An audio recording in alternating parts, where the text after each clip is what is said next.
আচ্ছা, অ্যাডিসনের স্কুল থেকে বহিষ্কার আর তার যুগান্তকারী আবিষ্কারের পেছনের আসল ইতিহাসটা আজ একটু ঘেঁটে দেখি চলুন। ভাবলে অবাক লাগে, তাই না? ইতিহাসের অন্যতম সেরা এক আবিষ্কারককে মন্দবুদ্ধি বলে স্কুল থেকে বের করে দেওয়া হয়েছিল। ঘটনাটা বেশ নাটকীয়। হঠাৎ একদিন স্কুল থেকে ছোট্ট ছেলেটার হাতে একটা চিঠি ধরিয়ে তাকে একেবারে বাড়িতে পাঠিয়ে দেওয়া হলো।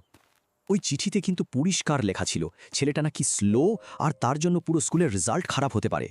কিন্তু মজার ব্যাপার হলো, মা চিঠিটা পড়ে ছেলেকে শোনানোর সময় পুরো মানেটাই একদম পাল্টে দিলেন।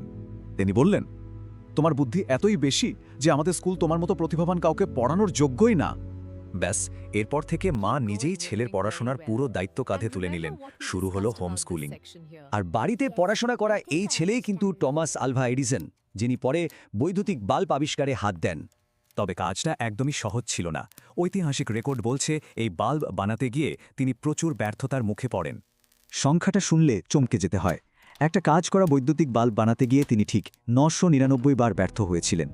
যদিও এই ব্যাপারে অ্যাডিসনের যুক্তি ছিল, তিনি নাকি ফেল করেননি, বরং বাল্ব না জ্বলার ৯৯৯টা উপায় আবিষ্কার করেছেন।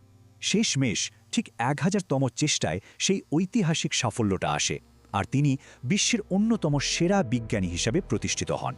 ভাবা যায়, সেদিন একজন মায়ের ওই একটা চিঠি পাল্টে দেওয়ার সিদ্ধান্ত আজকের আধুনিক ইতিহাসকে কিভাবে বদলে দিয়েছিল।